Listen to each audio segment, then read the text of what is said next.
വിദ്യാർത്ഥികളുടെ ആത്മഹത്യാ നിരക്ക് ഇന്ത്യയിൽ ഗുരുതരമായ നിലയിൽ വർദ്ധിച്ചു വരികയാണ്.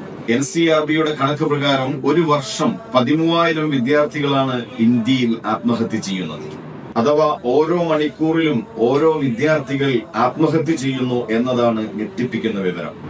10 വർഷങ്ങൾക്ക് മുമ്പുണ്ടായിരുന്നതിനേക്കാൾ 65% വർധനവാണ് ആത്മഹത്യയിൽ സംഭവിച്ചിരിക്കുന്നത്.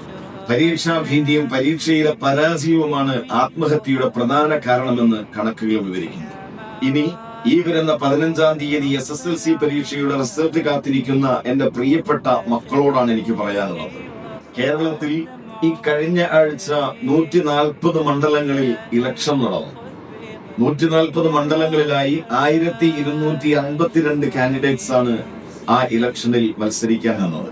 അതിൽ 140 ആളുകൾ വിജയിച്ചപ്പോ 1112 ആളുകൾ പരാജയപ്പെട്ടു എന്ന് മാത്രമല്ല, ഈ പരാജയപ്പെട്ടവരുടെ ഫോട്ടോയും അവരുടെ പേരുമടക്കം ഇന്ത്യയിലെ സർവ്വ മാധ്യമങ്ങളിലും പ്രദർശിപ്പിക്കപ്പെട്ടു.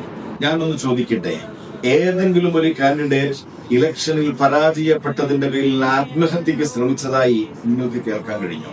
കേരളത്തിൽ എന്നല്ല, ഇന്ത്യയിൽ ഒരു സ്ഥലത്തും പരാജയപ്പെട്ടതിന്റെ പേരിൽ ഏതെങ്കിലും ഒരു കാൻഡിഡേറ്റ് ആത്മഹത്യക്ക് ശ്രമിച്ചത് നിങ്ങൾക്ക് കാണിച്ചു തരാൻ കഴിയില്ല.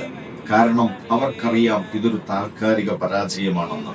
ഇനിയും തങ്ങളെ തേടി അവസരങ്ങൾ വരുമെന്നുള്ള ഒരു പ്രതീക്ഷയാണ് അവരെ വീണ്ടും ജീവിക്കാൻ പ്രേരിപ്പിക്കുന്നത്. അത് തന്നെയായിരിക്കണം നമ്മുടെ ഈ മോട്ടിവേഷൻ. ഒരു SSLCയോടുകൂടി ഈ ലോകം അവസാനിക്കുന്നില്ല. ഇനിയും നിങ്ങളുടെ മുമ്പിൽ ഒരുപാട് അവസരങ്ങൾ വരും. ആ അവസരങ്ങൾ വരുമ്പോ വിജയിക്കാൻ കഴിയണമെങ്കിൽ നിങ്ങൾ ജീവനോടെ ഉണ്ടാവണം. അതായിരിക്കണം നമ്മുടെ മോട്ടിവേഷൻ.